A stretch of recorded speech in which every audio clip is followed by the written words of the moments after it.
ভাইয়ের বার্থডের আগের দিনই ভাইকে দিলাম দারুণ একটা সারপ্রাইজ, আর তার সঙ্গে আমরা বেরিয়ে পড়লাম একটা শুভ কাজের উদ্দেশ্য। সমস্ত কিছু আজকে এই ব্লগে শেয়ার করতে জানি, স্কিপ না করে পুরো ব্লগটা দেখতে থাকো। So hello everyone, good morning, welcome back to my channel with a new blog. যতই বলি রেগুলার ব্লগ দেবো, বাট কোনো না কোনো কারণবশত ব্লগ দেওয়া আর সম্ভব হয়ে ওঠে না। যাই হোক, আজকে তোমাদেরকে 3-4 দিন পরে ব্লগ দিই। তো সেই দিন এক জায়গায় যাওয়ার প্ল্যান ছিল, বাট ঘুম থেকে উঠতে যেহেতু একটু লেট হয়ে যায়, তাই জন্য রেডি হয়ে বেরোতে বেরোতে আরো দেরি হয়ে যাচ্ছিল, তাই জন্য সেভাবে ভিডিও ক্লিপও নেওয়া হয়নি। যাই হোক, কোনো রকমের বাজারে তো পৌঁছালাম, পৌঁছে ওখান থেকে মিষ্টি নিয়ে নিলাম। ভেবেছিলাম শাড়ি পরে যাব, বাট টাইম না থাকায় চুড়িদারই পরে নিয়েছি। তো কেমন লাগছে আজকে আমাদের সবাইকে অবশ্যই কিন্তু কমেন্ট করে জানিও। আর সেই দিনটা ছিল মঙ্গলবার, আর চলে এসেছি আমরা কুলপুকুর মন্দিরে মায়ের দর্শন করতে, আর সাথে ভাইয়ের জন্য পুজো দিতে। আর মঙ্গলবার থাকার জন্য প্রচন্ড ভিড় হয়েছিল, অনেক লোকজন থাকায় বাবান তো দেখে একদিকে খুশিও হচ্ছিল, আর একদিকে গরমেও কষ্টও পাচ্ছিল। বাবান তো এক জায়গায় দাঁড়িয়ে থাকার মানুষ নয়, তাই জন্য ভাইয়ের সাথে তুত্তুর করে ঘুরে বেড়াচ্ছিল, আর আমির মায়ের দিকে বসে বসে একটু ভিডিও করে নিলাম। তারপরে করলাম মায়ের দর্শন, করলাম পুজো, আর মনটা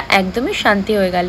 আর ওইদিকে দেখো, কয়েকটা দিদি মাকে রিকোয়েস্ট করলো টিপ পরিয়ে দেওয়ার জন্য, তো মা ওইদিকে সবাইকে টিপ পরিয়ে দিচ্ছিল। তো পুরো মন্দিরটা তোমাদের যে ঘুরে দেখালাম, অনেক লোক বেরিয়ে গেছিল বলে এই মন্দিরে একটু হালকাও হয়ে গেছিল লাস্টের দিকে। আর তারপর দেখো, আমাদের বাড়ির দুটো শিবলিঙ্গ হয়ে যাওয়ায় একটা শিবলিঙ্গ কিন্তু এই বট গাছের গোড়ায় আমরা রেখে গেছিলাম, কারণ শুনেছি বাড়িতে নাকি দুটো শিবলিঙ্গ একসঙ্গে রাখতে নেই। তোমরা কেউ জানো এই বিষয়ে? তাহলে কিন্তু অবশ্যই কমেন্ট করে জানিও তোমাদের মতামত। আজকাল যা গরম পড়েছে, বাইরে তো মোটামুটি বেরোনোই যায় না। তো বাইরে যেটুকু সময় আমরা মোটামুটি ছিলাম, পুরো যেন একদম গলে গলে পড়ছিলাম গরমের মধ্যে। তারপরে ফাইনালি চলে আসলাম একটু দাদা বৌদির বিরিয়ানি খাওয়ার জন্য। আজ মেইনলি পুজো করে ভেবেছিলাম নিরামিষ খাবো, কিন্তু আমার ভাই তো নিরামিষ একদমই খাবার খেতে পারে না, তাই জন্য ওর রিকোয়েস্ট আজকে অ্যাডভান্স বার্থডে সারপ্রাইজ দিল মা। তো মার এই সারপ্রাইজ টুইটের কথা শুনে ভাইয়ের তো মনে হয় লাড্ডু ফুটেছিল, কারণ ভাই তো বিরিয়ানি খেতে এমনি ভীষণ ভালোবাসে। ওকে রেগুলার দিলে যেন রেগুলারিও খেতে পারে বিরিয়ানি, আর আমি অতটা ভালো খাই না, তাই জন্য আমার মনটা একটু খারাপ ছিল।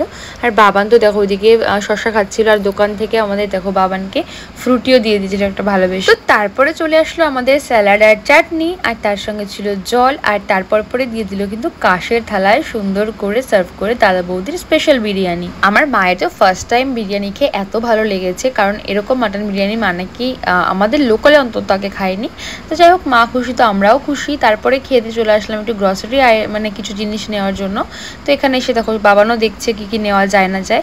তারপরে ডাইরেক্ট চলে আসলাম বাড়ি, আর বাড়িতে আসতে না আসতেই দেখলাম ভাইয়ের বার্থডে গিফট কিন্তু অলরেডি হাজির হয়ে গেছে। তো চলো এবার গুটি গুটি পায়ে এগিয়ে যাই, আর তোমাদেরকে সাথেও শেয়ার করি যে অ্যাকচুয়ালি কি গিফটটা এসেছে। ভেবেছিলাম এই ব্লগটা আগেই তোমাদের সঙ্গে শেয়ার করে দেবো, মানে ভাইয়ের বার্থডের দিন, বাট জানো তো মনটা একদমই ভালো ছিল না, আর শরীরটাও খুব একটা ভালো ছিল না, তাই জন্য ব্লগটা দিতে পারি। যাই হোক, দেরিতেই সই, বাট ব্লগটা আশা করি তোমাদের অনেক ভালো লাগবে। তোমরা কিন্তু কেউ কমেন্ট করতে একদম ভুলবে না, আর আশা করি তোমরা দেখে অলরেডি গেস করে ফেলেছো জিনিসটা কি। হ্যাঁ, জিনিসটা হচ্ছে কিন্তু একটা সুইং। ফার্স্টে তো ভাই দোলনাটা নিতে চাইছিল না, বাট আসার পর কিন্তু ভীষণই খুশি হয়ে যায়, আর সারপ্রাইজও হয়ে যায়। তো এই দেখো নিজেই আনবক্সিং করা শুরু করে দিয়েছে, আর আমাদেরও তো খুবই পছন্দ হয়েছে। তোমরাও কিন্তু অবশ্যই বলো যে কেমন হয়েছে দোলনাটা। আমি যদি কখনো আমার ফ্যামিলি কারোর জন্য কিছু করতে পারি না, আমার মনটা একটা আলাদাই যেন খুশিতে ভরে যায়। তো দেখো ভাইয়ের মুখে হাসি দেখে তো আমার খুব ভালো লেগেছে। আর ব্ল্যাক কালারে নিয়েছিলাম, কারণ আমি যেহেতু ওই বাড়ির দোলনাটা আমার হোয়াইট কালার নিয়েছিলাম, কালারটা একটু চটে গেছিলো, তার জন্য আমার মনে হলো ব্ল্যাক কালারটাই বেস্ট হবে।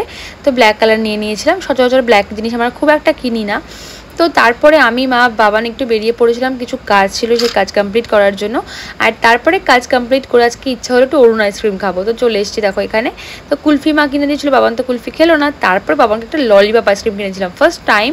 তো দারুণ টেস্ট ছিল, কিছুটা চুইনগাম বাবলগাম টাইপের।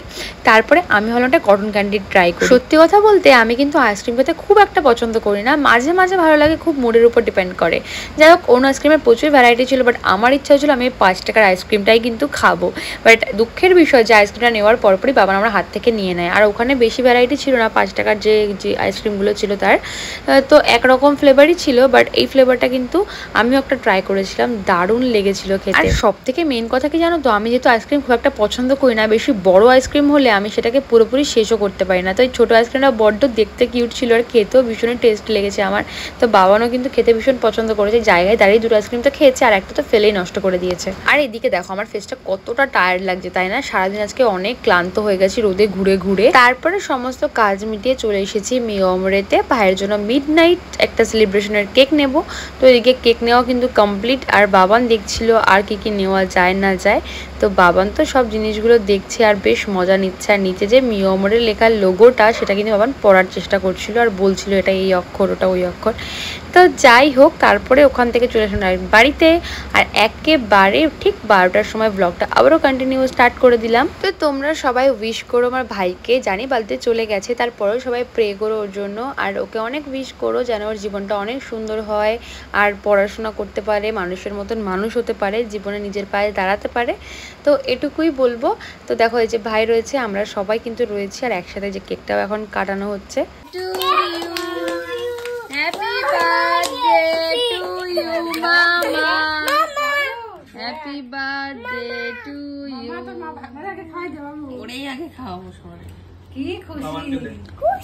খুশি একটু খাও, একটু খাও, একবার খাও। চাটো চাটো চাটো চাটো চাটো। থাক, ছেড়ে ছেড়ে ছেড়ে দে।